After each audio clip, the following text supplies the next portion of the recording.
Do it for Dale. Oh, boy.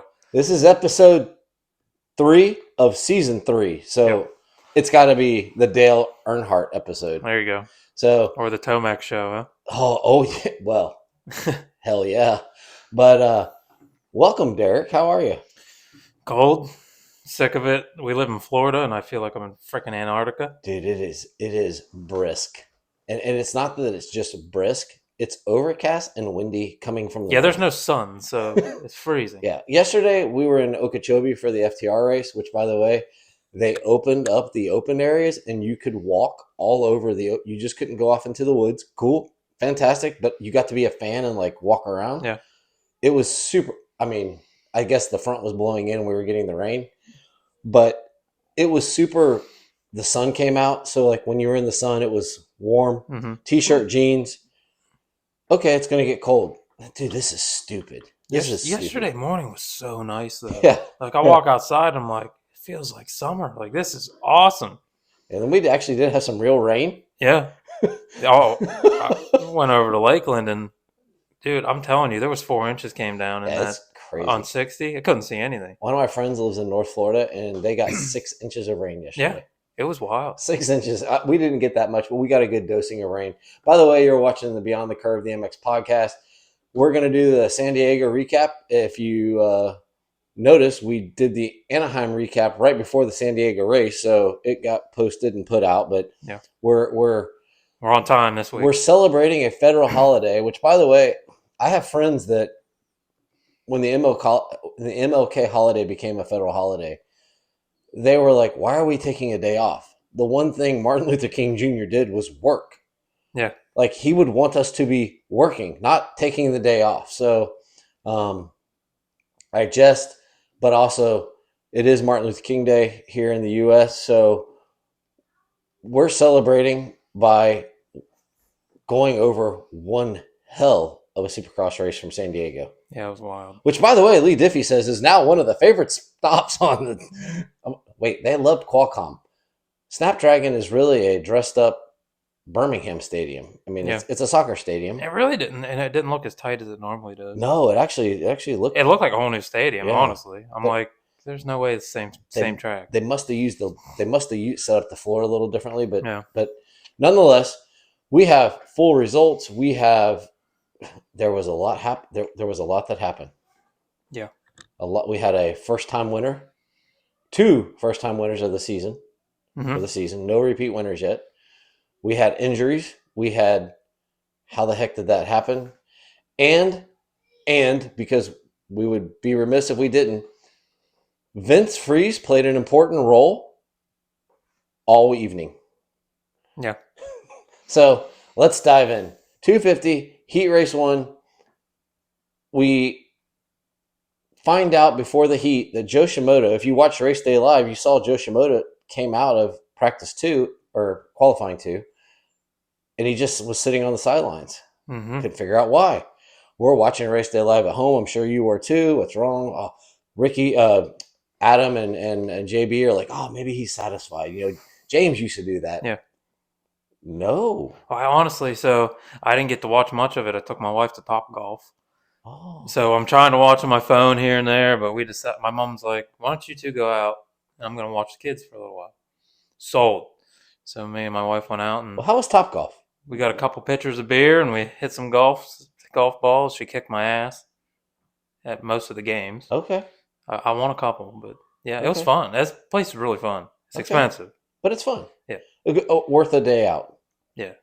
Okay. Definitely. Okay. I mean, if you get the chance, if you've never been there. I've never been. Dude, it's... So, like, we might as well talk about it real quick. Yeah. They need to sponsor this podcast. This is our podcast. Yeah, I mean, we do what we want. So you can do, like, free practice there.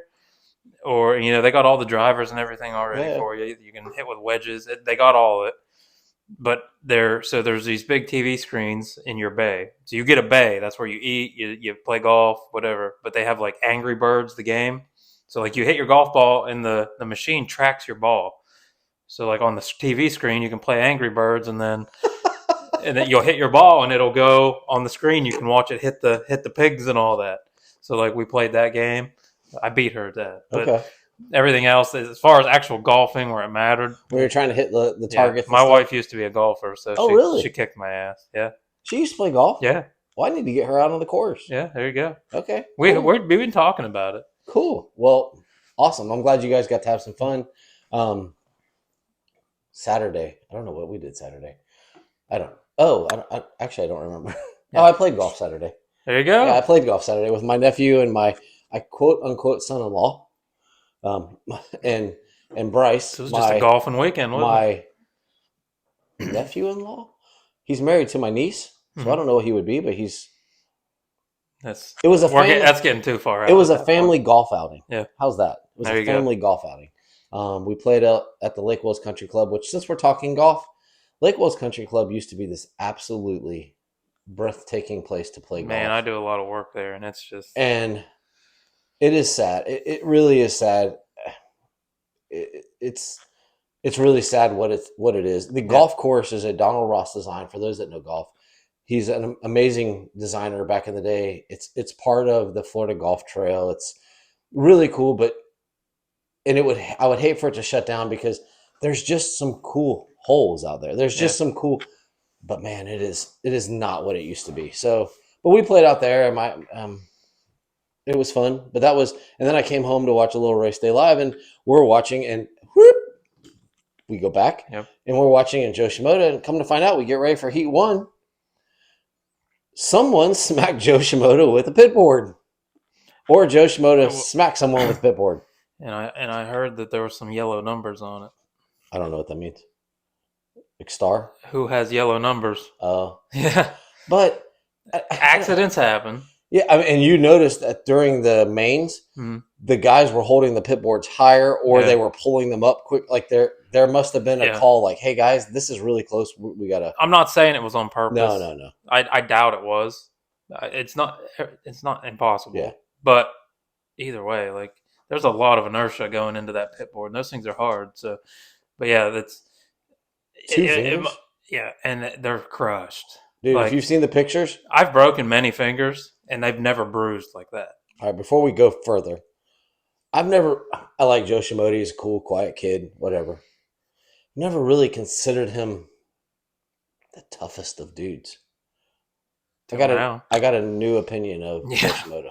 Yeah. Well played. If you see that picture, you got to get online.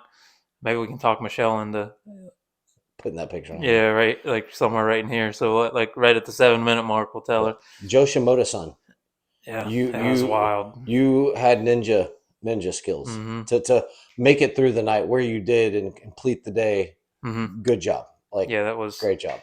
But I think whoever's mechanic that wasn't paying attention. Yeah, I think they're probably a little bit at fault too, because you can't be hitting riders with pit boards. No. Whether it's an accident or not, you got to watch what you're doing instead of putting that thing way out there. Just pay attention. He won.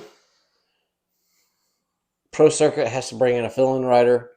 They decide on Ty Masterpool. Watching him during race day live, he's okay. He's not expected to come in. Heat 1, he goes out and finishes 4th. Yeah. Okay, respectable. I'm thinking probably top 10. If he's 4th in Heat 1, then more than likely he's looking at an 8th, 9th, 10th place in the main. Fantastic, great night. Pro Circuit will take that. Yeah. Now, on the other side, Garrett Marchbanks goes out, and he and Jordan Smith have a heck of a battle. Yep. It was fun to watch them dice it up. Yeah. So I was thinking, dude, what a fun start to the night. What did you think? Like, when you're watching that gate drop and you're like, oh, this is how it's going to be tonight. Mm-hmm.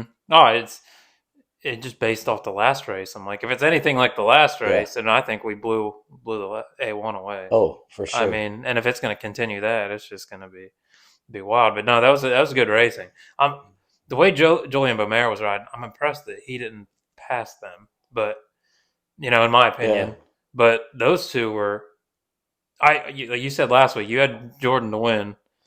We made our little picks last week, and I thought you were going to get it because he looked good. He looked good. He was riding well. I know it's only 2 rounds in, but he looks controlled. But he also has made great compliments to he's also not shied away from saying, "Hey, I was with Star and now I'm with Triumph." Yeah. He's like, "I really do like this bike." And he's And also I think he's the oldest guy in that class. I it could mean, the be. veteran. No, Billy Linden, Well, yeah, which but we're going to talk about because I think it's a great story. Come on, man. You're taking. I understand you qualified. yeah. You didn't finish the heat. You didn't even line up for the LCQ. Mm-hmm. Like you're taking spots away. Yeah. It's a great story. Yeah, Go coach. as far as age wise, I didn't mean actual age because he doesn't even. He's dust racing at this point. But like no, the guy, but Jordan might be the oldest on this side. But you had Julian Bomera finish third, Ty Masterpool, Jet Reynolds with a whole shot, and finishing fifth. That's actually, oh my goodness, he's alive. Yeah. Cole Thompson just doing. Jo Shimoda finishing seventh in the heat was like, it must have been hurting because he was not moving forward. I can only imagine. He was just hanging, and every time he would hit a big floater, which by the way, we don't even need one triple on Supercross anymore. We had two Supercross triples. Mm-hmm. Big ones. Why? Just have another rhythm lane or something or something. I like the track though. Oh no, it was fine. It was cool. There was a lot of floaters though. Like these guys are just getting booted. There were 4 jumps where there was no scrubbing. Yeah. The triple quad, straight into the triple, that's 3. And then the other Supercross triple, they were all just like sitting up, like not dead ceiling, but just sitting up, like just floating. Yeah. They were big jumps. They were big, but 2 Supercross triples, they were cool when they were on 250s and they didn't know if they were going to make it over on 125s. Yeah. The 450s were rolling the inside, making it. Yeah. And that's saying something. Yeah. I mean, but that's also, the takeoff had to be incredible. Yeah. Like to be able to just, and then, to clear a triple like that. Because like I said, it's just a booter, man. They were literally rolling over the mound, getting on the gas, and then it was like, but that inside line was also getting them pretty close. Yeah. Because they were both floating. The outside carried speed, but they were just... It was such a momentum-based track. Yeah. I mean, the whole sport's momentum-based anyway, Supercross, but that track was you lost any kind of momentum, and it was... I think you were done. Underrated privateer so far, 2 rounds in, Hunter Yoder. Yeah, he's doing good. He's because he used to just float around, He's in there. Yeah, he's making a comeback, I think. Or moving forward, let's put it that way. I have to ask you, because you're a little more into this. Who the hell are Parker Ross and Brad West? I don't know. We'll get to Yeah, we'll get to it. But who are they? Like Parker Ross got in, Brad West didn't. And they keep saying, I'm like, I don't know who Brad West is. Brad West has... he really made a name for himself last year. You probably didn't pay attention to him much. So he really made a name for himself last year. Was he in Supercross or was he in Futures? No, he's in Supercross. Is it now called Next? Did you catch that too? Because IndyCar has NXT. So IndyCar NXT, which is IndyCar Next. And they were talking about Cole Davies, and they were saying, how he came next from what used to be the Future, and now it's the Next. Yeah, I was confused. Yeah. So did another outfit take it over? See, and I would have found that out when, we were doing our video shoot for Caleb for Futures. And had I actually submitted everything before he got hurt, I probably would have found out and had more insight on it. But I never heard anything of it switching hands. No, But it would have to be a different company, running that portion of it. Yeah. I don't know. Well, then you had Max Miller, Josh Varese, which Varese, I swear, a couple years ago, Varese was one of those like top 10 guys. Yeah. So I don't know what's happened to him. Marcellisi, Dominic Thury, Slade Varola has made it 2 night shows in a row. Hasn't been close yet. Then you have this Nico Koch. He finished 17th in the heat, and he's going to play an important role. We'll get to it. By the way, Liat, you've done some cool stuff. I don't know if I really like the Liat polka dot paintbrush gear. That bright yellow polka dot. So, have you seen Bowen's like tie-dye gear? Mm-mm. It's AOT gear. It's tie dye. I love that gear. Okay. But this was kind of like a play on that. But his gear is way better than that Lead stuff. I don't know. I'm off mic, so I can't really comment. You still got your mic on your neck. So all right. So Heat 2. I think this one was more of a. We have this New Zealand kid, which, by the way, God bless him. We're going to get to him. Star, you're a big team. Can we not do media training? Yeah. Like, seriously. Like, you got one kid that hogs the camera in a way. And you have one kid that can't talk on the mic. Yep. But nonetheless, maybe it's where it's from. I mean, yeah. Well, no, I don't know, man. I watch IndyCar, and there's some audacious New Zealanders in IndyCar. So, nonetheless, this one was the packed one. Yeah. We didn't know it was packed because Cole Davies, hey, he rode great last week, but he fell back. I had high hopes for him. Yeah, like I have since the beginning. I had high hopes for Avery Long too. So, well, he may be back. But you have Cole Davies wins it. Holy cow! Yeah, holy cow! We see them come out, and all of a sudden it's 2 star bikes, and we're like, oh. It's going to be Deegan. It's going to be Deegan. Yep. And you see the 100, and then you can see a two-digit number. And no, it's Michael Mosiman. Mm-hmm. Michael Mosiman is also bringing back the neck brace. Yeah. And I'm guessing that's because he broke his back, and he's like, I'll just been there, done that. I'll take whatever I can. But Michael Mosiman, and then Hayden Deegan he's been the back. Mm-hmm. I don't know what happened. He's in the back. Something's going on. There's something going on. I think it's mental. Like I truthfully think that he come into that as the top guy, and he's getting a run for his money. Yeah. I truthfully think that these guys are better than he thinks that they are. And we don't know what will happen if he came out. If he got the whole shot, like he did at A1. He might run away with it. Could he run away, or can someone stay with him? But if he's in the middle of the pack, and then as we go into the heat, he sees, as they say in the racing world, his eyes were seeing red mist. Mm-hmm. And he hits those whoops. And I thought we were going to have a 3-rider Star Yamaha collision. Yeah. Because he was gone. Mm-hmm. I think sometimes he rides out of control. Like, he has control of it, but there's times that he almost forces the issue too much. Like, he'll do whatever it takes to get to the front, and it doesn't matter what collateral damage is involved, whether it's your team or not. Can you imagine? Can you imagine the Star Yamaha Racing manager, owner, and the 2 riders on the track going, "Holy shit!" Well, Michael Mosiman wouldn't say "Holy shit," but Cole Davies might. Mm. Holy shit! He's coming right at us. Yeah. And the owner and the manager going, "Oh my God, what do we say here?" What happens if he would have hit them? Yes. Could you imagine the talk then? Oh my goodness gracious. And I know once he got out of control, it's too, there's nothing he can do. No. But he's also putting himself in that situation. Yeah. I truthfully think you don't need to force the issue. It is just a heat race. Yeah. You know what I mean?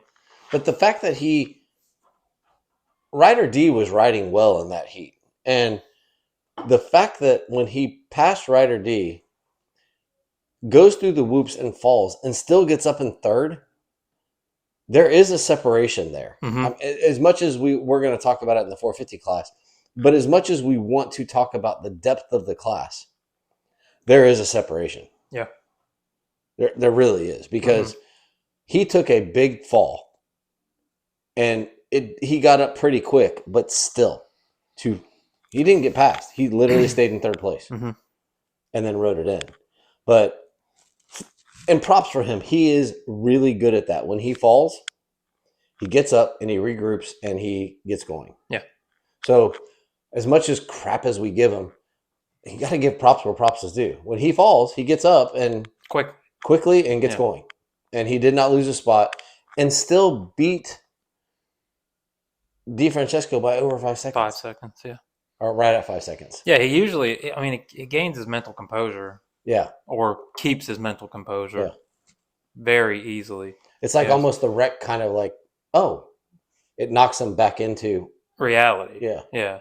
It's like he tunnel vision, and then he goes down, and I think the peripheral opens back up. Well, you're a racer. Think about I know for me, like when I'm in the woods, but I'm following somebody and I don't know who, I can't tell what class they're in. Mm-hmm. All of a sudden I get this spark of like, I'm gonna catch them. Yeah. And I do everything in my power to maintain view through woods and closing in. Well, all of a sudden he's in the same whoop line as them. You know that triggers something. I mean, Yeah. It triggers something of like, I just need a little bit more. And he gave it that little bit more Mhm. and got cross-threaded, whatever, missed one, however they do it. And then it was Huckabuck. He was gone for a ride. But you can't fault I see them, I can still win this. Yeah. Because he saw them in the same I line mean, as him. that's racing. Yeah. You know, it's a racing mentality. But the fact that it was two of his teammates and that when he crashed, it was like, I really looked at Michelle as it was happening. I'm like, oh my God, he's going to take out. Okay, he missed Cole. And Mosman went high, and I was like, that was nuts. That was so lucky. Yeah. So for motocross, like obviously I've I've raced the woods that one time. I've raced woods before, but I do feel like I get different vision. So if I'm racing motocross and there's somebody in front of me, or arena cross, you know, anything like that, I'm kind of planning where I'm going to make the pass instead of focusing on that rider. Because you focus on that rider, if they make a mistake, you make a mistake because you're focused on them. You see that in auto racing. Yeah, so like I focus on the track or where I'm going to make the next pass. I mean, you got split second decisions to do all this, but in the woods, I'm kind of focused on the rider because you got very minimal room in a lot of it so I kind of focus on that rider to watch them make a mistake so I can either get the hell out of the way or. But this, it's maybe that's what he was doing is focusing on. And I'm faster here. I can get up through them, but I don't know. It's out of control. That's all it was. It was out of control. But good job that makes Star Racing look good when you have 1, 2, and 3 in a heat race. That's pretty solid. There are not many teams. Well, I shouldn't say there's not one team that wouldn't want that. Yeah. Ryder D, solid, but 17 seconds off the lead. I mean, it's good, but 17 seconds. Mm-hmm. You got a lot of work to do. Yeah. Lux Turner, dude, he did well last weekend, and to finish 5th either says that the class isn't as stacked as we hoped it was, or good ride. Yeah. Anthony Bourdon doing Anthony Bourdon things. I'm guessing he went back and had a baguette and was happy because he's in the main.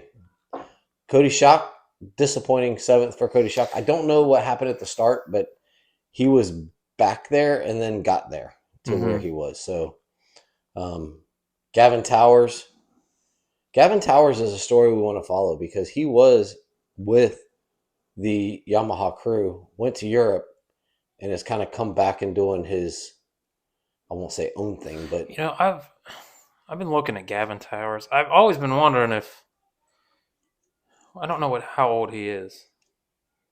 He was a futures guy last year. I don't know how old he is. Yeah, but I'm trying to think. So he's from our area of home. I've always been wondering if I've raced, not with him, obviously. He's way younger, but I don't know if he's, a lot of the nationals and stuff up there, if he's been there, as a kid. Yeah. I've been thinking about that lately a little bit because he's from Pittsburgh. We were an hour and a half north of Pittsburgh. We raced around that area a lot. It's curious, but he might be too young. Yeah. TJ Albright, two weeks in a row, puts it in the main. Avery Long last week had a good showing. He's one of those that he didn't get the opportunity. He just kept winning as an amateur. He got the ride with AEO Sports just on the outside of making it in. He's going to come into play in the last chance qualifier. Dylan Walsh is going to come into play. Jurin, Harmon. Then you have Max Sanford, who also comes into play in the last chance qualifier. And then Talon Hawkins. Talon Hawkins, man. Ooh, that Yeah. was that. Okay. We hope you get healed up. That is terrible that you have a femur. You're done for the year. We'll see you maybe in some outdoors. But that crash, one, how did he start looping out there? Yeah, I don't know. What happened? I didn't really see the wreck. I mean, I didn't focus Yeah. on the wreck, so I don't know. I need to look into that because it takes a lot to break a femur. I'm guessing that when he looped out, his foot went straight into the face of that other, Yeah, and and the pressure just got I to get it. it because like I did the same thing on a 65 last weekend. Like my leg is killing me. That's why it's up right now. But I didn't break a femur, Yeah. thank God. But yeah, it's there's one of the HBI amateur riders broke a femur this weekend too. You Yep. see that? Yep. Prayers up to him, A and lot of injuries going on, man. it's just the sport. It is. It is the sport, and it's also people pressing the envelope. Like it happens because people are trying to. It's like this weekend at the race. So the track was there were sections where the track was 25 feet wide. Mm-hmm. They had there was a field section, and if you were right on the edge, all the grass because of the winds, all the dried grass was off on the edge. Yeah. But guys were literally riding on that edge because it was smooth, like we see guys on the tough blocks and Supercross. Yep. And I looked at Michelle at one point. I'm like, "Do you know how close those guys are to the pole? Like, there's a pole, right? Because Mm-hmm. they would come down, and there was a double green pole, and then that would leave them a apex into the left hander. I'm like, do you know how close those guys are to the pole? Like, you see the line, you see their tire track right there. Let's walk over and look at this pole. Well, if they get off on that dry grass, it's Katie bar the door. Yeah. If they hit that pole, I've taken out poles. Yeah. It hurts. Mm-hmm. You're not going to win.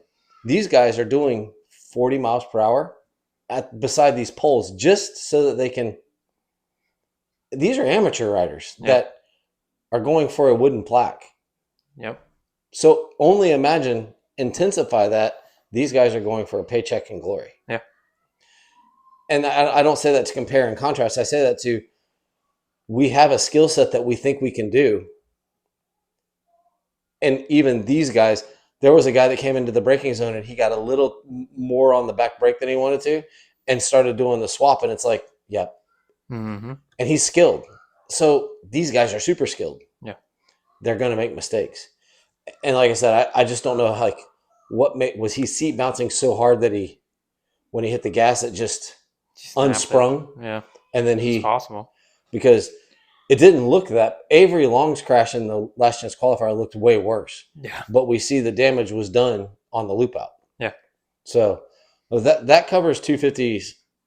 They were exciting. And I have fat fingers. So we go to 450s. Jett needed that. Yeah, confidence boost. And it looked good. The bike looked better. Bike looked better, but more comfortable on the bike. I still don't think it's not right. I don't think it's right, and I also don't think it's helping because we found out Hunter's sick. Yeah. So they don't have great input. And Jett admitted in the interview after the race, they're still testing. They're not even practicing right now. Yeah. They're in California. They haven't gone back to Florida, and they're testing. And they're riding. They're two different riders too. Yes. Jett and Hunter don't ride the same. So Jett's testing a bike that isn't going to work for Hunter. Yeah. Because they ride so much different. So yeah, I think it's going to be mid-season until they even get this thing figured out. But they're in the process. Yeah, and they're looking better too. Yeah, and Jett's a racer. Yeah, he overcome and adapt. Jett is I say this very cautiously because I think Cooper Webb's a badass. Jett is a more skilled Cooper Webb. He is a racer. He's much more flowy. Cooper Webb is just they keep talking about Cooper Webb. Bubba has done it repeatedly. Cooper Webb has nothing special, which makes him so special. Yeah. It's true. He's great at turning down. He's great if you saw him in the beginning of the main, when we'll talk about, he just takes lines. He's not blocking you. He's just taking your line. Yeah. She's got grit. Yeah. Yeah. But they had a great start to the heat. And Jett just kind of starts motoring away, Mm-hmm. which was a prelim to what we saw in the main. Cooper had the lead. Jett and Eli kind of get past them, and then they just kind of Yeah. motored away. But great start to the night for Hunter. By the way, let's go back to Race Day Live.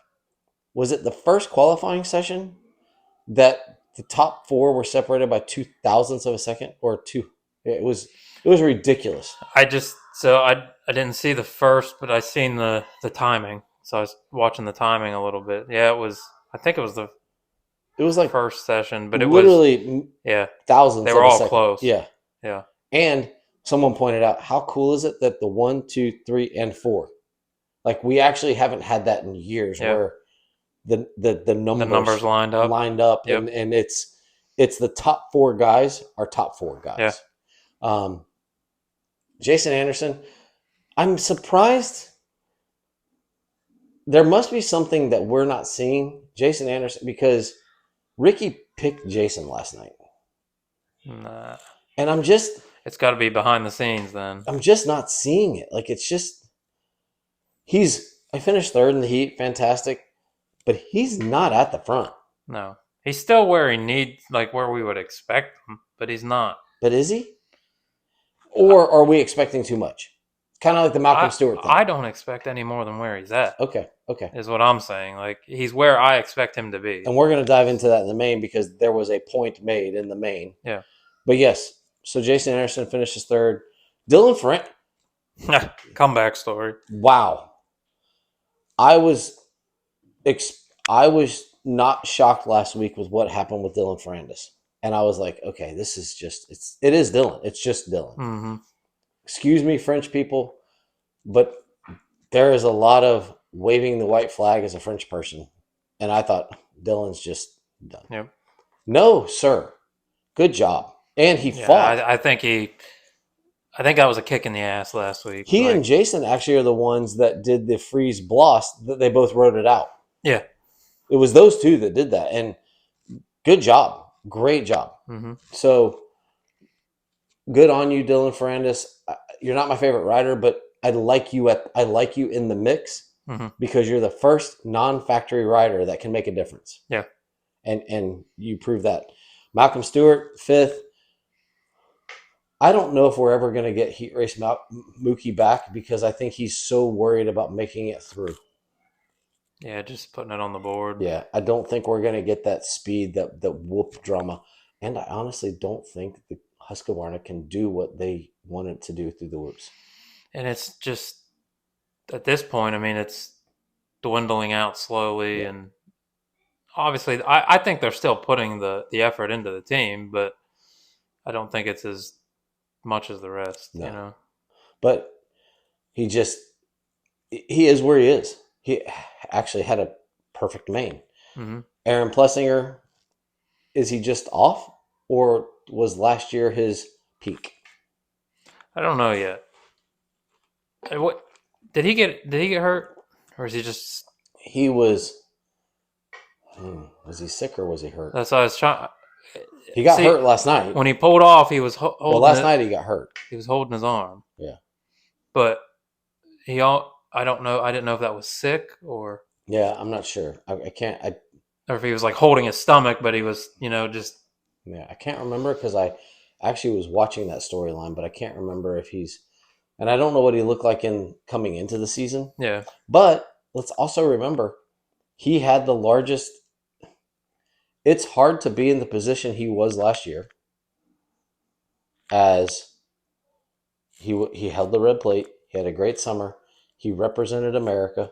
Mm-hmm.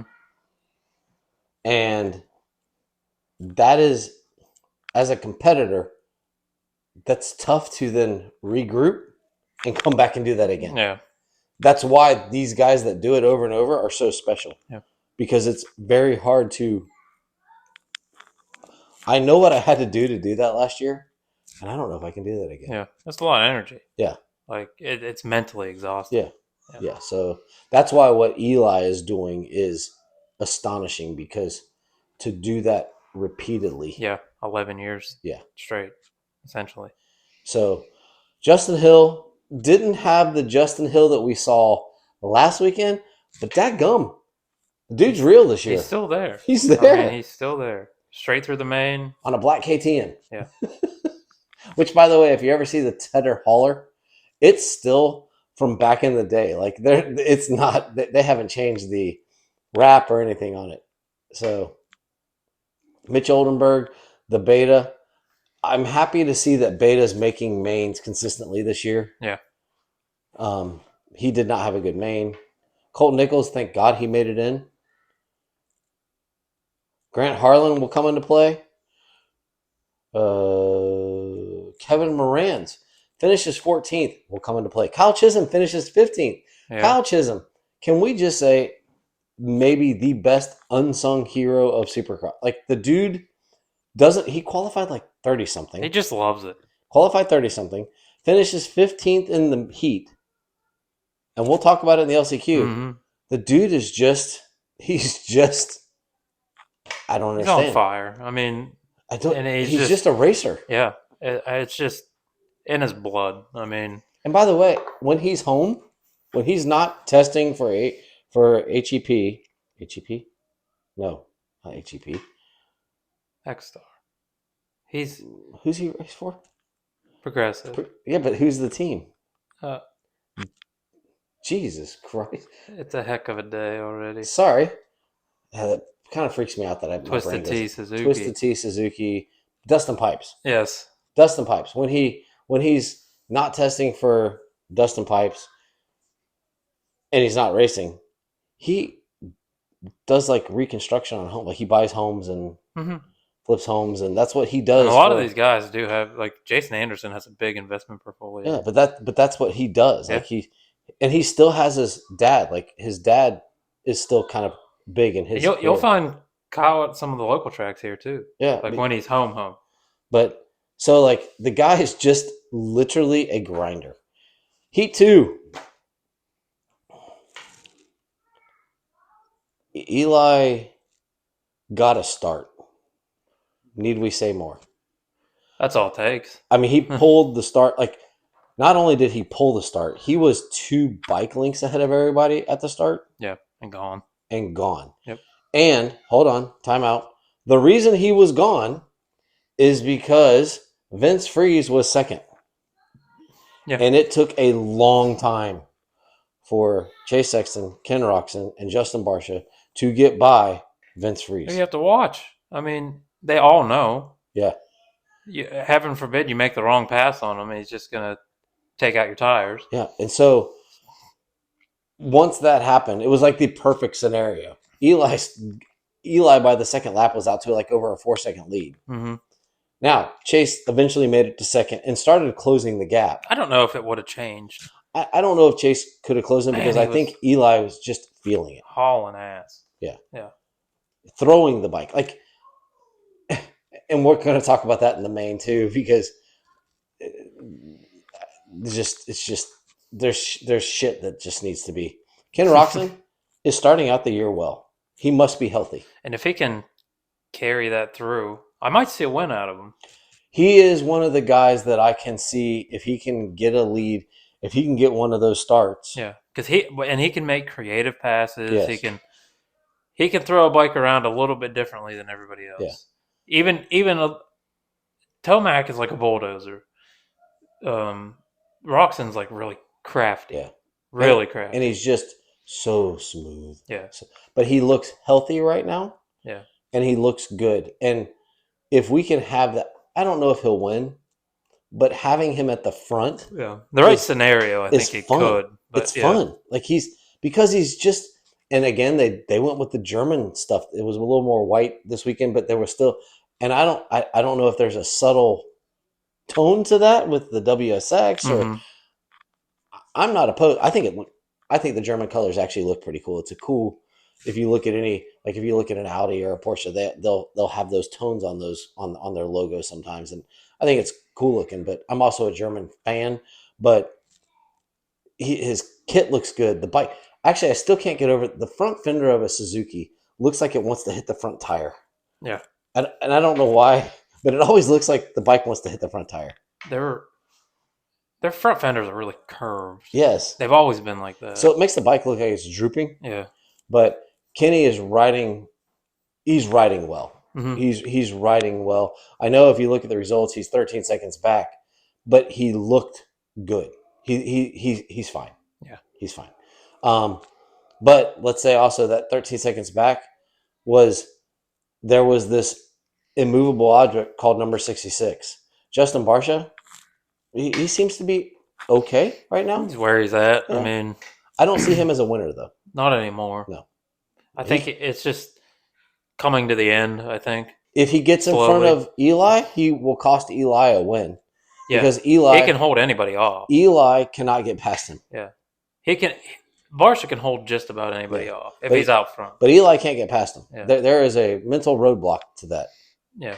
Well, Barsha's nothing like Vince Freeze, but Barsha has a way of throwing a bike around that keeps him as wide as the track, essentially. Joey Savacci, good job. Yeah, he's looking really good. After a rough A1, good job. That's good. Hunter Lawrence, we found out, was sick. By the way, I was listening to an old interview with Eli, back when he had his ankle injury in March of last year. Mm-hmm. And Steve Matthews was like, dude, you do realize none of us think you're faking anything. He's like, yeah, I just don't want to make excuses. And he's like, but we've all been like, oh my God, Eli's got a problem. He's like, no, man, my ankle, I couldn't put pressure after the Achilles thing. Mm-hmm. I just couldn't put pressure. And he's like, but just tell us that. If after a week it's not good, tell us. We don't think you're faking it. No. Like, we don't. So, Hunter Lawrence, we realize, Hunter Lawrence, we've seen your life. You've come from Australia. You went to Europe. You lived on a pool table. You ate baguettes. We don't think you're faking it. No, he's better than that for sure. And if you're sick, tell us. It's okay. It's okay. It's still the secrecy of the sport. Yeah. It's like these guys aren't allowed to be human. Yeah. You know? Justin Cooper, he is just the third star guy. If he gets a start, he's going to matter. If he doesn't get a start, he's not going to matter. Mm-hmm. He is not moving forward. Vince Freeze. He started second and then became a rolling roadblock. And because he's nothing but issues. And then he took out, Sexton and, who did I say it was? No, not Sexton. It was Anderson and, damn it, and Heat 2. Heat 1. It was, oh no. Okay, I'm there. I'm back. Sorry. I hit a button. Anderson and Ferrandis rode each other high in a corner. They both came out. Bloss and Freeze go into a corner, and Freeze just keeps going up till Bloss. He has no. What's the word I want to use? That I don't know, but there's Couth? Yeah, it's just courtesy.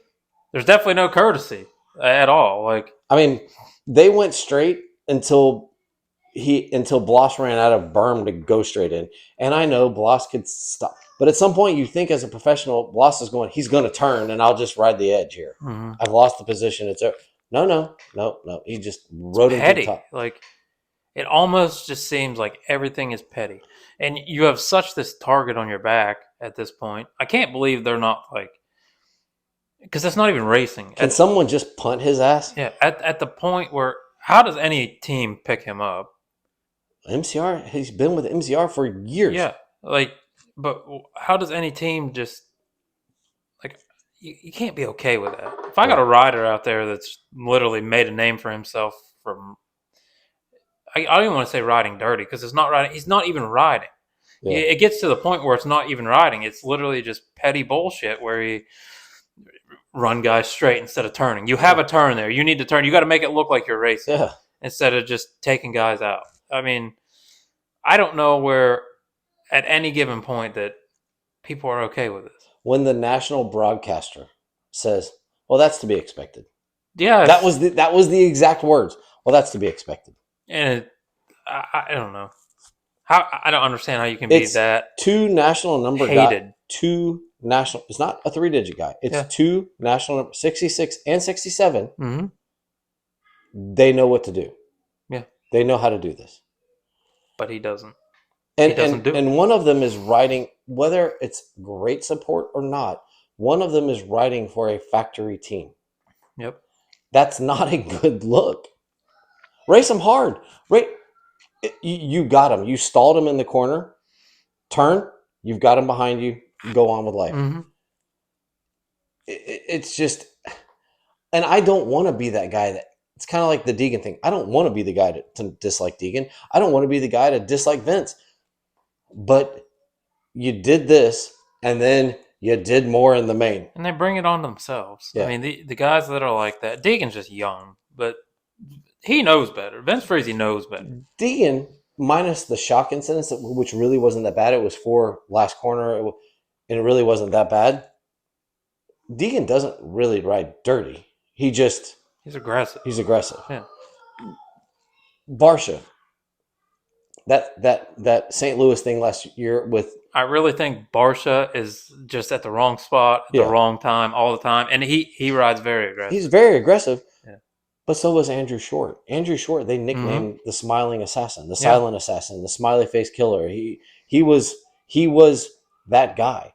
There are guys that have been that, but they're not just blatantly dirty. No, it's just like a storybook. You got to have a protagonist and an antagonist in every aspect of life. So you got to hate somebody, you know. So because of Vince Freeze, Vinny Bloss has to go to the last chance qualifier. Shane McElrath, you know, he is the epitome of. I don't know what could have happened had life turned out different for him, but he's just plugging away. I mean, loves it. I mean, the guy just loves it. But he did hold off Jorge Prado. Yeah. Factory Kawasaki. Jorge goes down on his own accord. No big deal. He went down on his own. Mm-hmm. Jerry Robin, we haven't heard from. Cade Clayson. Cade Clayson was a main event guy and cannot get in. So either training's off or it's just we're deeper. It's one of those years. Yeah. I mean, you get a year that a guy's out there winning and then he comes back and there's Justin Starling. I know he didn't make it in. He's riding way better this year. I think so. Way better. Yeah, I mean, if you'll get a perspective from somebody else, you'd be like, you know, he's not making mains, but he didn't really make mains last year, but he's climbing up slowly. And he went through a big transition. Yeah. Well, 2 big transitions, really. So he goes from a team to another team to figuring out everything on his own. And he travels to all this stuff by himself in his van. So he's actually a fun follow. Yeah. He's actually a fun follow. And last year when he was on Hondas, he was doing a lot of secret stuff for Honda. Yeah. Like he transported their race bikes back to Florida when they wanted to do stuff. Mm-hmm. Yeah, and he's getting because of that. It surprised me that he left Honda because he was getting some factory support because of that. But I think it's just you've got to be comfortable. At some point you have to look after your own program. All right, we have made it through the heats. All right, so 250 LCQ. We talked about Josh Faries. Okay, race is going fine, and then Avery Long has his crash, and for some reason we don't know if we're having a full restart, if we're having a stagger start. What 50 seconds left? If the race is over. And Michelle looked at me. She goes, well, if you look at the rule on the TV, there's a minimum of a 10-minute, minimum 10-minute stop. Yeah. So we know we at least have to stop for 10 minutes. Yep. And then we have the stagger start. It goes back. But if you go to Koch was not in fourth at this. Whoever was in fourth ended up not being in fourth, but because they go back one lap, or wherever they stop the red flag. By the way, the guys didn't know there was a red flag. They're still racing. Yeah, they were still racing until they hit the finish line, pretty much. Yeah. So I don't know if that needs to be addressed. Like they have the yellow lights. Could they not just have red lights? Well, you've seen every flag coming up to the finish was caution flag. Yeah. So I don't know how they would know. There was a few red flags throughout the. Well, the guy ran out to wave the red flag where the crash was, but the leaders had already. Yeah, they were already gone. They had to get past all the BS. Like, and it was literally medical or caution flags the whole way to the finish line. Yeah. So there's really, I think maybe they just all need to carry around a red flag if that's the case. But I think only AMA officials, not the flaggers, don't have red flags. Yeah. Only the AMA officials have red flags. So, but it's no big deal. It's just They figured it out. Except if one of those guys had a big off because of it. Yeah. Like not knowing. But Josh Reese, congratulations, good job. Like it's great. Congratulations, you got yourself back into a main LCQ, and I don't care who you are. If you and I were to go race something, and then they're like, "But you're in the LCQ," and we won the LCQ, we'd be pumped. Oh yeah. I don't care. Like it's I don't care what it takes. Yeah. Yeah. So I'm excited. Like for him, Dylan Walsh. The kid's just a grinder. Like he's just been here for a few years, and he's just a grinder. And then we get to this Brad West character. He was pumped. Oh, not as pumped as Koch was, or Coach, or whatever. But yes, Brad West was pumped. Like I said, last year he made the name for himself. Last year, he was in a lot of LCQ contentions. Okay, I just don't that name. Yeah, and it's such a bland, common name that you would think you would remember. Yeah, I used to work with a guy, Brad West from NPA. No way. Yeah, really. So like it's very common. So we have California, New Zealand, Australia, and Germany. I feel like we have a very World Series going on here. Yeah, that's best in the world. Yeah, and everybody wants to come over and run Supercross. And then we had Nico Koch, the German, puts it in, and he is ecstatic. Oh yeah, like I thought they were going to interview him because he was so ecstatic. And he put on a good ride. Yeah, he did. Like, he did. It was actually impressive. Slade, I thought maybe there was a chance. I mean, it was close. Just off. Yeah, my boys love Slade, so we were watching him pretty heavy. And then nothing really. There's a lot of names in here, but nothing. The biggest thing was the Avery Long crash. Yeah, I mean, yeah, that was, and it was gnarly. If you rewatch it, I think like on YouTube and stuff like that, they show it from like the stands area, looking down on it, and it didn't look near as bad. But the way the camera was at the race on the landing of the jump, when he scorpioned himself and the bike landed on him, man, it was gnarly. And like we said earlier, Talon Hawkins, man, heal up. That's crappy. You didn't even start. Billy Lenitovich didn't start either. We have nothing against Billy, but it was a cool story last year. Yeah. It was a cool story, but come on, man, like it's okay. Like go teach. You won this race in 2005. Yep, 20 years ago. He's still 20 years ago. plugging away. So like it's okay to let it go. You can still be something, and I understand you have a message. You're doing this for Jesus and God, and that's cool. Go work with a team. Yeah. And do this. But you are legitimately taking a spot from a kid. Mm-hmm. Not saying that kid's going to make it, but you didn't even attempt. So we don't know where you would fit in. Yeah. And I don't know if he was hurt. I don't know. But there was no reports of that. He's definitely at the point of there's other things you can do to. I mean, if you're a racer, you're a racer. You love racing. But if you are not competitive at this point, like there's other things you can do to. And NBC's still burning be in the sport. Yeah, NBC's burning time on you. Yeah, they're actually interviewing you because they're like, "Oh, it's a cool story." Well, make it a cool story.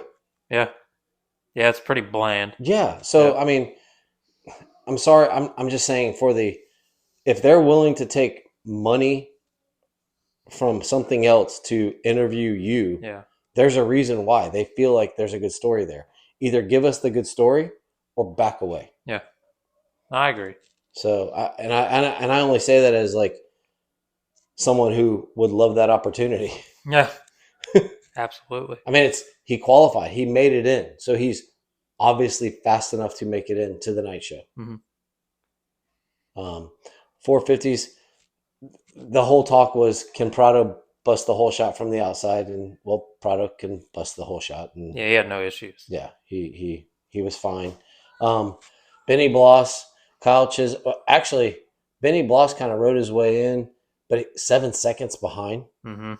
But Kyle Chisholm, Kevin Moranz, Tristan Lane, Justin Starling, Jerry Robin, they were putting on a show. Well, do you think, going to Jorge Prado, do you really think that he's completely deserving of a factory spot? Don't get me wrong, he's a world champ, 2-time world champ. but in a whole different aspect. Yeah, Like, yeah. I think there's guys that are faster, Oh, for sure. that they deserve that spot. I get your name is what kind of gave you that spot, but I think there's definitely guys more deserving to be in But that position. Is it a 2-year learning curve for Supercross, knowing He's going to get better. He's automatically a contender for motocross and SMX because SMX has no whoops. Yep. And that's really the only. He was jumping the whoops in the heat race last night. Yeah, and I do think he's vested in it at this point. So 2-year contract. It is going to get better. Yeah, I do think. And so it's an investment, and they know they have a contender outdoors. Oh yeah, outdoors. I think and SMX. Yep, they know that. Speaking of SMX, can we make an aside real quick? Yeah, we got the roster again. Mm-hmm. Going back to Charlotte, which they've, as much as people complain about that, it's turned into a pretty cool race track, jumping over the walls and everything. Yeah.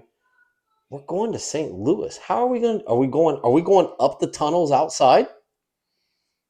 Yeah, you have to. I mean, it's not. Otherwise, it's a Supercross. I love the St. Louis landscape. Yeah, like we're gonna have a picture. Are we gonna have a picture of the arch?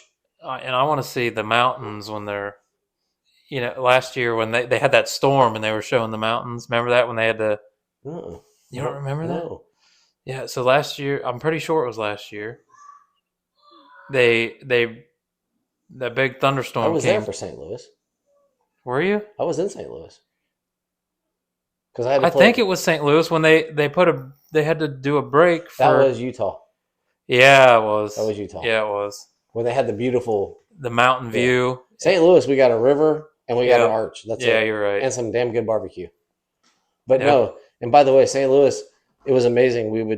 We couldn't play fantasy in Missouri, but we went across the bridge and we could play fantasy in Illinois. It was so weird. So we had to make all our picks before we ever got there, which is tough. But I'm curious as to how they're going to do that because it can't be all inside. They're going to have to come out those tunnels and go outside. Yeah. And to make it big enough. To make it big enough for an SMX round. Mm-hmm. But that's where Prado's going to shine this year. He's learning Supercross. I think so. Well, motocross, he'll obviously make the statement. And then SMX, I think. This year is definitely a learning experience. And he's getting to do a full season, he's getting the experience under his belt. Yeah. He'll shine in motocross, and then SMX he'll look better. And then next year, I think, will be his better year. So nothing major. It was just Kyle Chisholm. Can we give like we talked about earlier? The dude finished 15th in his heat. He was 32nd qualifier. I think he wasn't close in qualifying. And by jokey, the guy just races and gets in to another main. And I think what they were saying some stat like he's 75% getting in last chance qualifiers. Mm-hmm. That's crazy. I saw that on X, I think, somewhere where he's like 70. If he's in a last chance qualifier, he gets in 75% of the time. That's good. 20 years of doing this. Yeah. Just grinding. He's unstoppable, really. Yeah, I mean, he's there when he needs to be there. Justin Sarling's getting up there just a little bit. Yeah. I think he's getting closer. Yeah, and he's one of those guys that I can see him, if he's continuing to feel this way, he'll be in mains before the year's over. And he's on a new bike, too, so I think he's also getting through the learning curves of that bike. He was on Honda for a while. But can you imagine being a guy like Cade Clayson and Chisholm gets in and you can't get in? Yeah. Like, at some point, do you just go, why am I doing this? Yeah. Like, am I done? Something's just off. Yeah. Yeah. All right, we've made it to the show, and boy, do we have a show. Yeah, the 250 main was rather exciting. Not as exciting as 450, but No, and they really, I was proud of TV. mhm. We've given you you haven't seen anything yet. The 450s are getting ready to go. They were really touting the 450 main. Yeah. And that's even with the Deegan hype on 250s is we're getting ready for the show now. Yeah. And Well, it's that like, is the show. I yeah, mean, yeah, and they should be broadcasting it that way. yeah. But I was proud of them because there was so much Deegan hype last year. Mm-hmm. And this year it's like we think we got something going on in 450s. But 250s, we had 250s was a good race. Yeah. Good race. And hats off to Julian Bemaire. I this is his year, and I think he's going to be the next big thing. Honestly. So we saw something from him last year in one of the SMX rounds. He was leading for a while. Yeah. And then he faded out. But he was good last year in moments in Supercross and kind of had stuff, but he was just always kind of around, but never really. Then we went to SMX and he had a round. What did he do this offseason that has validated what he did in that SMX round where because he doesn't really train with he doesn't go to Baker's factory. He doesn't. Yeah. What's his experience? Honestly, I mean, rookie year, he was around, but he came out really well for a rookie year. Yeah. I think just the Supercross race experience. It's hard to get that kind of experience, and he went from one style racing to a whole different style racing. Yeah. I think that just the experience alone has given him the edge. Some guys don't learn like that. Yeah. But when you have a racing mindset like he does, I think the experience alone has got him to that next level. And whatever is going on in the training is working. It's clicking. He's doing the right things. So Because he trains with Davey Millsaps. yeah, Davey loves him. I've listened to interviews with Davey, and Davey's like, it's just I love the mentality. I love the ethic. yeah, He's just. But can we let go of the jet ski racing thing? yeah. They talk about that so much. All the jet. Okay, cool. You stand up jet skis. Yes, it feels you got to throttle the whole 9 yards. Maybe it taught him how to race. Like I said, I think that gave him the racing mindset, like the competitive edge. There's a NASCAR guy now, Connor Zilic, who has raced in Mazdas and ARCA and road courses, and he races prototype cars. He's learned how to race. Mm-hmm. Well, now he's kind of going this NASCAR route. He's good, but he has to learn NASCAR. But he knows how to race. Yeah. Julian Bemaire, he is really good on a jet ski. Yeah. He knows how to race. He understands that. But can we let it go? For God's sakes, man. Like every time we're still doing Kickstart Kenny. We're still doing Julian Bemaire on the jet skis. Like you meet these guys every week. Can we talk about something else? What do they have for breakfast? Yeah. Like, why do we have to talk about he's a jet ski champion? They have a life around that. And I'm sorry, but most of the people don't care that he raced jet skis before. We don't talk about Jordan Smith being a really good golfer. Yeah. I mean, we're here for motocross. Yeah. And Jordan Smith is a really good golfer. Yeah. And he also runs he did. I don't know if he's still doing it. He runs a cornhole tournament once a week someplace. Yeah. Like, did that make him a really good supercross racer? No. Talk about the life of these guys outside of the sport. Yeah. If you're going to talk about something, but congrats, Julian Bemaire. That has got to be the most unbelievable feeling. Oh yeah. Yeah, and he rode like phenomenal. He just hit his marks and he didn't try to do the triple quad. He just because they were talking about that. He just did his thing. He did triple single, and he's like one of the only ones not doing it. Yeah. Up front, and he didn't. Why take the risk? Yeah. Maybe he was comfortable doing it. There's no risk to do it. Yeah. So it was a risky jump. If there was any mistake there, it's a booter. Yeah. So. Jordan Smith, 2 weeks in a row. I picked him for the win. He did not get the win, but he looked good. Mm-hmm. He looked good. There was hopes of it, though. Triumph has to be proud as a brand 2 weeks in a row. They come to the West for the first time, and they're on the podium. Yeah. That's pretty cool. No, they're the team that they've built this year might not be stacked, but it's good. Yeah. And they're actually putting the effort into making something of it. We're here to stay type of thing. Deegan with the third. Hey, he got a crappy start. I don't know if he got a bad start or if his starts aren't good. No. Like, they're not motocross starts. No. And last week, this week was terrible start. Yeah. So, but he doesn't have that. He got back up, but everybody thinks, Deegan's in the back. He'll make it to the lead. He can't do that right now. In motocross, yes. Yeah, that's in different. Supercross, it's hard. Yeah, it's things are tighter. And I don't think that he's a good Supercross rider, but I don't think that he's as good as he thinks he is at Supercross. Like, it's its own beast. Yeah. And I think he kind of takes that for granted in a way. Don't get me wrong. He puts the time in. Yeah. He's got the heart. He's got the energy. He's got the enthusiasm. Trains probably harder than a lot of these guys. He just doesn't have all that skill set mastered to do what he says he can do in his interviews. Cole Davies keeps. I think this is great for a rookie. Yeah. It's good. Coming straight from futures to what he's doing, absolutely.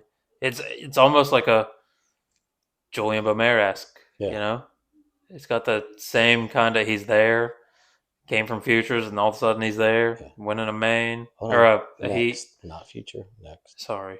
NXT, or whatever they I got to dig into this a little bit, because that was the first that I've heard that.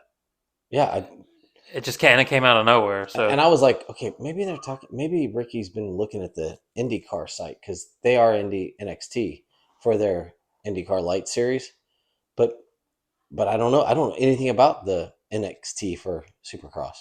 Yeah, Ryder D with a fifth. That's actually okay. That's fine. I mean, honestly, I don't know what I expect from Ryder D anymore, because he was the phenom. He was the Adam Cianciarulo. But then we saw what happened to Adam Cianciarulo. So Ryder's okay. He's fifth. Yeah, if you're going off that. He's fifth. Yep. Child prodigies, and then. But I will say, I don't know if it was Cole or Deegan. I think it was Deegan.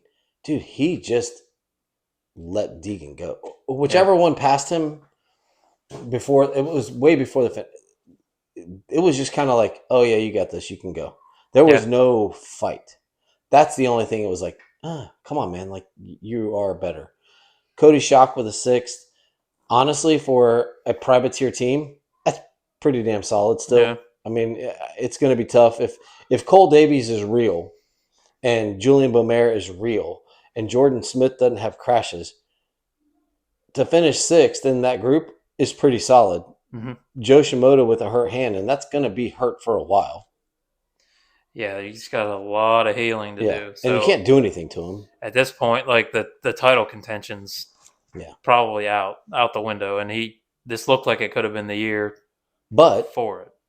To salvage a seventh, I now have a lot of respect after seeing the pictures of what that hand looked like and the fact that he went through it and did it. To finish seventh, great job. Yep. He beat Garrett Marchbanks, who I don't think was having a problem. No, and this is probably one of his better races. And he beat Michael Mosman, who I don't know if he had a problem, but Michael Mosman finished second in his heat, and he beat Michael Mosman. And he's still fast, injury or not. Yeah. Like, he's overcoming, he's adapting. Last year, I wouldn't have said that he could do that. This year, like I said, I think this year would have been his year, but now it's kind of in the bag. Hunter Yoder, 10th. Good job, dude. Like, I'm telling you, it's pretty cool what he's doing. So I'm pretty excited for that. Rest of the group is kind of where they are. Like, it is what it is. Ty Masterpool, he took a big crash. Mm-hmm. And it sounds like he has a Shimoda injury. Yeah. Which last year we had thumbs. This year we got fingers going on. I don't know. Yeah, so that was it. The 250s, but congratulations. It's always cool to get a first time winner, and it's always cool to get a first time winner that doesn't know what to say. Like, and he's not a bad speaker, but he was just kind of like, I don't know what I'm supposed to do right now. Yeah. And I think he was in shock a little bit too. You know? Because it was not easy, but he just kind of he just wrote it in. Yep. And he did it fluently. I mean, it was a good ride. Yeah. All in all. Cooper Webb gets a hole shot. Yeah. And you said Cooper Webb's going to win this one. I'm like, ain't no way. And then I got to, like, well, he might. Cooper Webb gets a hole shot. And it looked good. And Cooper Webb was doing Cooper Webb things. Yeah. They gave Vince Freezy the hole shot, though. Cooper Webb had the hole shot. I know. I got a question. Why can't we know that Cooper Webb was sick? The secrecy. I mean, I don't understand. Awesome ride. You were sick. Awesome ride. I don't understand the secrecy in this sport. It is getting better, slowly, but it is. They are human. Yeah, like they're not robots that you turn on and your robot's malfunctioning. So I got a question. Like when they use improper toilet paper, does their butt hurt? We're not allowed to know that either because like they like soft toilet paper. Dude, it's okay. Like it's okay to be a human. My muscles are sore, and there's a ton of sickness going around right now. Yeah, everybody's sick. Well, it's the change of weather. I mean, if they're going all over the place. If you live in Florida and you've been out in California, let's see, they've had fires. It's cold. It was cold there this weekend. Yep. If you've been in Florida, we've had cold, rain, cold. It's like a bit of a warm up, and the next thing you know, we drop back down. So it's okay that you're a little like Hunter. At least we knew. We don't even know if he's going to race. Yeah. But Cooper Webb got a hole shot. That is not something we hear about a lot. And Vince Freeze was up front, but then they actually dispersed of him pretty quickly. Round one. Yeah. Round one. I thought we were in for a treat when Eli Tomac took the outside rail line in the sand. That was wild. That was nuts. Yeah. Just around the fastest guys. And there was nothing to it. The one thing that I was curious of, they were launching out of that little sand pit, clearing that double. I can't believe no one quadded that. They were doing the double into that corner. I'm like, I can't believe no one's just launched. They were carrying so much speed. They were jumping out of that pit, and then they were checking up double into the corner. I'm like, why don't they just launch? I don't think they had the momentum out of the sand. No. So it obviously looks like you're going fast, but I don't think they had the lift. Okay. I don't think you could have done it. I mean, I'm sure they could have figured it out, but not consistently. Yeah. But so Cooper gets the lead. Cooper's going. There's excitement going all around in the mid pack. Who was in second? Who was that? Hunter. Hunter was in second. Mm-hmm. And we're like, okay, Hunter's not feeling well. How long is this going to last? Eli's tracking her down. And I'm like, Eli's going to get him. Excuse me. Eli's going to get him. Give himself a little bit of a gap. Oh, no. That wasn't Hunter. Who was that? Roxon was up there for a little bit, wasn't he? Who did they double pass? So Eli double passed Jett. Was that Cooper? They doubled Cooper. Yeah, because Cooper was out ahead of Jett. And then Eli's come around that sand and just took them both. But then they went to the inside of the double there, and Eli got Cooper. And I'm like, oh, okay, cool. Oh, wait, Jett's coming too. Yeah. And they both got Cooper at the same time. And I'm like, I flashed back to the SMX round when Jett just sat behind Eli and waited. Then all of a sudden was like, okay, it's time for me to go. And pulled the trigger and off he went. Yeah. Eli must be feeling really damn good because Jett never got close enough to make a move on him. Yeah. Never got close enough. No, and Eli looked like he had more in the tank, in my opinion. He was a bit sketchy. At times, but he was comfortable. Jett looked like he was maybe not at his limit, but that bike's limit. Yeah. Him on that bike's limit. At this moment. Yeah, because I can see 1 week from debacle to where I can see. I seen the head shake. There was a couple times he was getting head shake a little bit, and that's not Jed. I do think that's that bike, but he had that bike pushed at its limit. And by the way, according to Kiefer, they have the tightest heads, the tightest steering of any bike. Like you can't push their steering. That's how I ride too. Really, my head, I tighten my bearings so tight they're almost smashed because you can't. You have to forcibly push my handlebars. Yeah, that's how Jett's bike is. For that reason, head shake is one of those things that I can't stand. So and you still get it like that, but he was getting it. Yeah, I knew Eli was chasing on the Eli edge. down. He came over the triple quad at one point and almost overjumped the quad, kind of tucked a little bit, hit the berm, and then jumped out into the ski jump across the start line.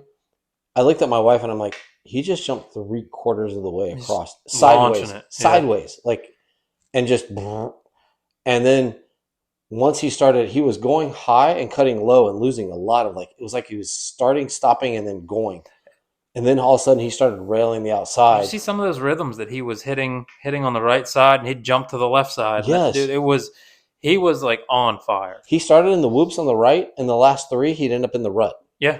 And it was like, dude, just stay on the right side because like he was crossing over everywhere. Like, and it was just so fluent. Like, that one section that he'd hit the right, land on the left, take the outside, and just never let off. Okay, so this is where I don't like watching ice skating, and I don't like watching gymnastics because if they make one error, it's over. Like you've lost the Olympic gold. When there is a tight race like that, and there's 2 guys going, literally hammer and tong, and it's beautiful. Yep. I always get nervous because I'm nervous. Watching, I'm nervous. Mm-hmm. Dude, if one of them bobbles, it's all over. Yeah. And the fact that for 12 minutes, over half a main, they went toe-to-toe hitting marks. Yeah. I find that's where the normal fan, we all ride. Mm-hmm. I want you to go to your favorite track, and I want you to have someone ride behind you for 12 minutes, and I want you to hit your same marks. Yeah. At the best speed you can go. Yeah, as fast as you can go. Yeah. Did you hear in the Race Day Live broadcast, like they were saying in the booth, we can literally hear Tomac's bike over everything. Yeah. They have headphones on and they could hear Tomac's bike just screaming. Which we'll get to in a second because we're going to get to that. But damn, that was a good race. Yeah. That was awesome. So congratulations, Eli. 11 years in a row getting a win. That's wild. He's the only person.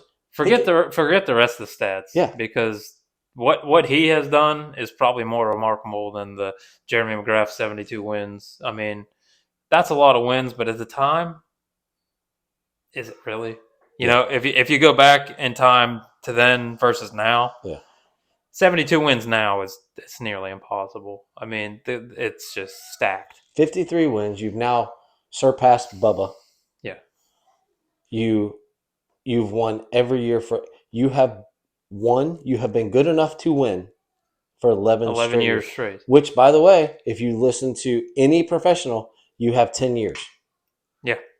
You've now done it 11. Yeah. Over top of everybody. Everybody. And he's still like the dominant guy. He didn't win by luck. He's still freaking fast. Mm-hmm. Dry track, no grip. He's fine. And like no mistakes. Yeah. Overjumping. I don't consider overjumping mistakes. And he's happy. Yeah. Oh my God, he's like so pumped. He's like a toddler out there. You don't often see him like smiling and enthusiasm. He's just, this year is like, I think Oakley was telling me, he's like, they said that if he gets the championship, he might not be done. I'm like, he's done. Like this is him having fun. Just I mean, he's just out there having have you seen Tomac like this ever? But Lee Diffie even has said multiple times, we're assuming this is his last year. Yeah. Like, I think it is. but I guess their point is Chad Reed. When the best example we have is Chad Reed. He kept going, and then at some point he just wasn't competitive. Yeah. He was still Chad Reed, and he was still good, but he just wasn't. Eli Tomac is still competitive. Yeah, but if you go off of what he said after the Achilles, and he's like, I just can't go out like that. Yeah. So when he could easily and mindfully go out like this. Yeah. You know, he could walk. He could, if he wanted to do the Ricky Carmichael. He could walk away right now. I won. See y'all later. I had fun, and he'd still be. He's the GOAT at this point.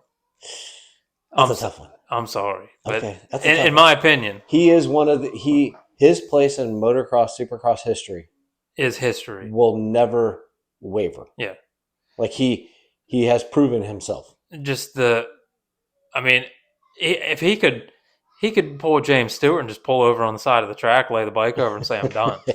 And he's still going to go out like with a bang. And poor Benny Bloss is the reason for that. Yeah, but he's taking it. He's not riding it out. He's thinner than he was last year. Yeah, he's stronger than he was. He's still doing bike work. So for a fan, it's like, well, he's still in this. Ricky made it a valuable point. He's like, we don't know how hard this was on him. Mm-hmm. We don't know because he's 32 years old and he's been doing this since he was a little kid. Yeah. We don't know the toll of work that took. He may come out next weekend and finish 6th. Yep. Because he has to recuperate. Because the body, Phil Nicoletti talked about it. Feels like my training weeks as I got older, we might do 25 hours when I was younger, and that was fine. I'm lucky if I can do 10 to 15 mm-hmm. because my body can't recover. Yeah, it takes longer. Eli and I are the same age. So we don't know what that win took out of him. Yeah. We don't know. He's happy. We don't know what he feels like today. He might come back and just do it all over again. He might. And if he does, then we know like, oh, okay. He's in it. He's in it and the body's not torn down. Yeah. But for example, like you look at Kyle Chisholm, he's not riding much during the week once they get into the season. No. Because their bodies, they're done. They're done. Yeah, you can't push them like a Deegan. Yeah. And I guess Tomac has said he doesn't ride as much as he used to. And you can't. Yeah. Like you can't put yourself through that. I mean, and he's got kids. You can't do the work week. Yeah. You can't. You rest the body, you recuperate the body. His work week at this point is Saturday night. Yeah. You know? Friday press day. Yeah. Saturday night. Like he works 3 days a week. Yeah. But damn, that was fun. That was, oh my God, that's what we've been begging for. Yeah. And honestly, had Jett won and Eli been right behind him, it would have been a good, either way. Yeah, because there still would have been a battle. Yeah, it was a great Eli race. wasn't going to give up. It was a great race. I think Jett's mindset, he raced Eli last year, and I think maybe that's kind of what he thought. Yeah. That this is Eli. Yeah. This is Eli. Yeah. 2025 is Eli. So that was awesome. Cooper Webb finishes 3rd. This guy, you just never can count him out. Like, you just can't count him out. No. I mean, Roxon was right there, too. Yeah. Oh, yeah. And Roxon pressured him. I wanted to see that go back and forth. That was a good battle they had. Roxon got him at one point. Mm-hmm. And Cooper got him back. And I'm like, and they were, wait a second. They battled one another, and neither one of them fell. Yeah. Amazing. It's hard to believe when you actually race. Yeah. One thing that drove me nuts about the broadcast this week, good racing. They did well. Quit showing Chase Sexton when we got a race up front. Yes. Stop. Like, Sexton is back there. We don't need to see 7th place. Yeah. The show is up front. Don't. And there was good shows. You had Eli and Jett, and you had Ken and Cooper. Yeah, like give us the front. That Chase did what Chase did. That's his problem. Yeah. Now give us the real show, because just because he won last week, Chase is fast. He's great, but we don't. Nobody wanted that. Yeah. At all. Hunter gets 5th. Good job. Chase gets 6th. I don't equate. I made the smartass comment sitting on my couch. Oh, look, he washed the front. That wasn't a wash the front. That was more of the back disappeared on the acceleration. Mm-hmm. Do you think? Because Ricky even said, "Oh, we wanted to see if he solved that problem," and apparently Eli tucked the front last weekend. These guys are going to go down. They were in a rut. Yeah. It looks like he rode the top of the berm. The front of the or the top of the rut. The front of the bike is in the rut. Yeah. The back of the bike had dispersed itself from the rut. Yeah. I think that's the problem. It wasn't the bike. No, I don't think he washed the front. He wasn't in the rut the whole way. He didn't wash the front. Yeah. Okay. His entrance was off. Okay. I just wanted to... I think maybe it was pushed a little too hard, didn't hit your mark, you got your ass end out, and it's just loose. And 85% of the time, those guys ride out of that. Yeah. Because they do it all the time on the track. When you're pushing, yeah. And there's 15 other guys around you. You're not thinking clearly. It's get in, get out quick. And he got in, thought he was in the rut, got out quick. But the not being in the rut, I don't think he knew he was out of the rut. So when he accelerated, it just, it spun. Yeah. I would like Malcolm Stewart to change his number from 27 to 789 because he finishes 7th, 8th, or 9th a lot of time. All the time. I mean, good job. I mean, he's where he is. He's where he is. Him. Yes, yep. He's where he is. Justin Barcia, I don't know if that's where we expect him, but where will we see him? I expect him to be 7th because I put him in 7th for fantasy, okay. So I'm kind of mad that he didn't pass Malcolm. Dylan Ferrandis did exactly. What a great comeback. That is honestly, for a guy who didn't make the main, finished top 10, great job.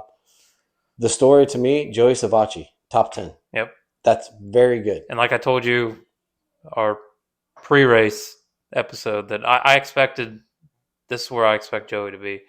He looked great. Jorge Prado, Justin Cooper did Justin Cooper things. Jorge Prado, 12th. This is until he figures out the whoops. Yeah, that's because he can jump, he can turn, he can accelerate. If he's doing anything during the week, it should be whoop after whoop after whoop after whoop, nonstop. And if that means you want to jump, Marvin Musquin made a living jumping. Oh yeah. If you want to jump, great. Figure it out. Embrace it. Yep. You can't go slow. You can't go vertical. You got to go forward. Yep. Yeah. Figure out how to hit them. Yeah. And I think you touted on it last week, and I was shocked, but I think he's getting tight, which leads to tired. Mm-hmm. Because, dude, you're not racing all over the world 30+2 and a 20-minute qualifying session and getting tired and winning a world championship. There's no way he's not in shape. You're not in supercross. You're not in sprint shape. It's different. Yeah. It's a different animal. You can be full-fledged motocross like he is. Yeah. His body is built for motocross, and now you're putting it into a different aspect of riding that you have no idea. Those physical regimens are much different, and I think that's where he has underestimated. Sure, he come over here for 3 or 4 races last year. That doesn't do it justice. Yeah, when you're doing this all the time, I think he's now learning that what needs to change. What happened to Jason Anderson? I don't know. He did go down. Did he go down? I think so. Okay, because this track, with the slickness of it, it looked like this suited him. Mm-hmm. And not that I expect him for a win, but on the top 2 lines of the finish is where I expect him. AP is what I want to dig into that and figure out if it was sick or if he's hurt. Yeah. All right. Justin Hill didn't have the showing he had the first week. I don't know if he went down. As much style as he has, I figured this track would kind of fit into him. But, dude, 14th, 2 weeks in a row, you've made it in a main. You're not even close to not making the main. Josh Hill is a Roxon type of rider. If you watch any of his videos, like out at the farm or whatever, they build these big booters, and Josh Hill does crazy things. Roxon does that kind of stuff too. Yeah. Those are the guys that are absolutely fearless. Yeah, but he's 2 weeks in a row in. He's fine. He's doing much better than previous. Yes. Vince Freeze. Let's touch on Vince Freeze. We already talked about him with Benny Bloss. He was getting lapped. Mm-hmm. When the two guys who finished 1 and 2 have a conversation in the tunnel about you, you've done something wrong. I don't even want to waste my breath on him. He raced them. You can see they're coming around a right-hander. When you're a lap down. You can see the blue flag, like it's right there. Yeah. And he races Tomac to the next corner. Yeah. And this is typical. Like, dude, you're being lapped. I have said in previous years, and I know I've mentioned it on here, that this exact thing happens with him all the time. You get the top guys, lap him, and the next thing you know, he's trying to battle them. Yeah. What are you doing? Like that should be penalized right there. And this is where my conversation of listening to Race Day Live and JB says, we can hear Tomac with our headphones on. Yeah. You might not hear Roxon. You might not hear You Jett. know Tomac's behind you. You know Tomac is behind you. Yes. Everybody in the stadium knows Tomac is there. Every one of these racers will tell you, yes, I know when Tomac's there. Yes. His bike is so loud. Yes. And it's just how he rides. One, because of the Yamaha, and two, because it's Tomac. It's how everybody he rides. knows. So you knew Tomac was coming. Yeah. Listen, not to tout other podcasts, but go listen to his interview on Gypsy Tales and listen to, he kind of explains how he is different from everybody else. His clutch work, how it explains the sound of his bike. You listen to me ride a 2-stroke and it's just wide open all the time, but the clutch is being feathered. I will hold those things wide open, and Tomac does the same thing on a 4-stroke. I can't do that on a 4-stroke. It's the way he rides. I do hit rev limiter all the time when I ride, but Tomac is a different animal. His clutch takes so much abuse that you understand why it's so loud. But Vince, and I did hear that Vince got called to the AMA trailer, which he should have, because he almost crashed Jett. Mm-hmm. Now, that being said, was it Logan Carnow? You see them go over the triple, and Logan Carnow is pointing to the guys, go left, go left, go left. Yeah. Logan Carnow is in the air pointing left, left. He is adamantly pointing. Vince Freeze, I'm going to race you guys. Yep. No, Logan Carnow is really good at that. He understands his position. Yeah. Logan Carnow, I want to get him on here so bad because his story is just awesome. So I noticed it last night, and I there's always going to be, I watch a lot of road racing, and there's always amateurs racing with the pros, and it is how it is. I noticed it Saturday night a lot. It looks like some of these guys are rolling around in the main. That's not a good look. If you're rolling around, like Kyle Chisholm got lapped twice. Mm-hmm. I like Kyle Chisholm. We just touted the amazingness of Kyle Chisholm. He got lapped twice. It's time to get off the track.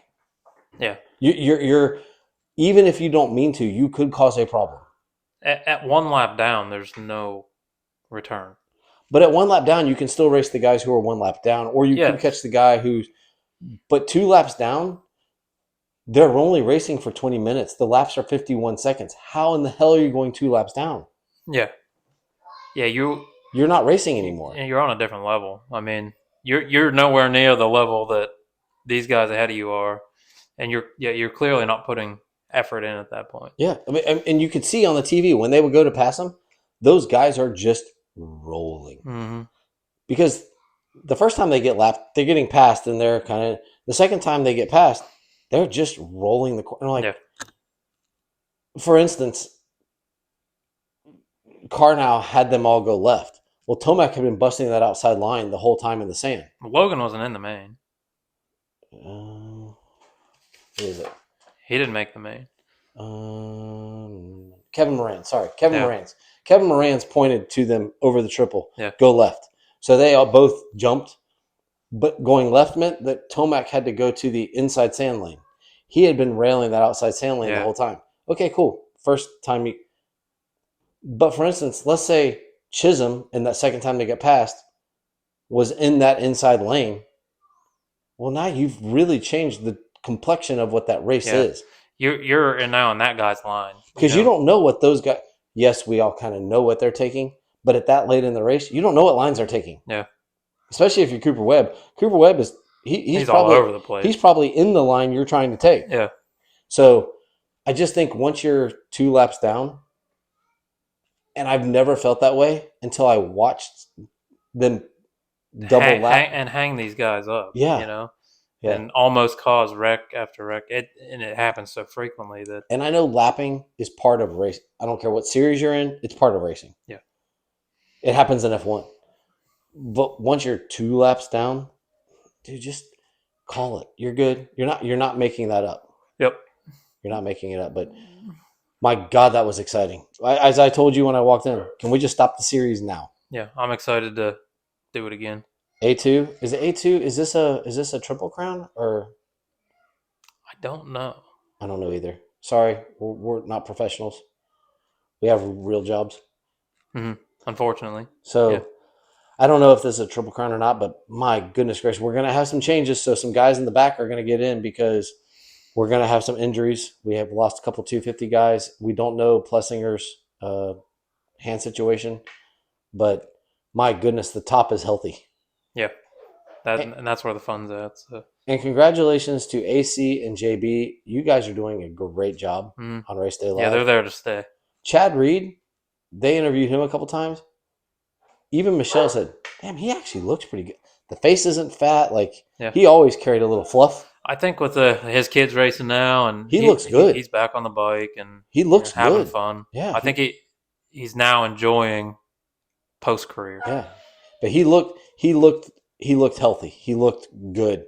I think Lee and Ricky did a good job. Ricky made a couple of Ricky comments. I'm happy that I'm very happy he said, well, that's to be expected with the Blossom race thing. Because you're a freaking 9-time champion. You can say whatever you want. Yeah. What are they going to do? Fire you? I doubt it. Say whatever you want, man. Yeah. But no, good job. So Anaheim 2 this week. It is Anaheim 2 this weekend, right? Mm-hmm. Okay.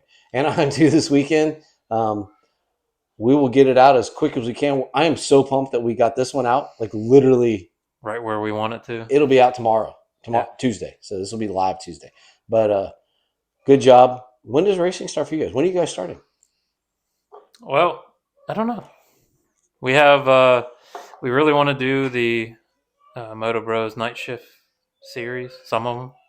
I think that starts this weekend. But I know my wife's not going to watch this, so I have a surprise birthday party for her 30th birthday. Oh. God, she's only 30. Yeah. Wild, isn't it? You guys are babies. Yeah. So she turns 30 on the 2nd of February. So the 1st, we're going to have a surprise birthday party for her. So I think there's a race that weekend. So obviously we're going to miss that. I don't know. It's just kind of have fun with it this year. Okay. Do more riding than racing. So. Okay. Well, for Derek Schaefer with DBS Custom Fabrication and Handyman Services, I am Trey Heath with Michelle and Trey Real Estate and Full Service Property Management. This is the Beyond the Curve DMX podcast, and this is episode 3 of season 3. We will see you all next week after A2. Bye-bye. See ya.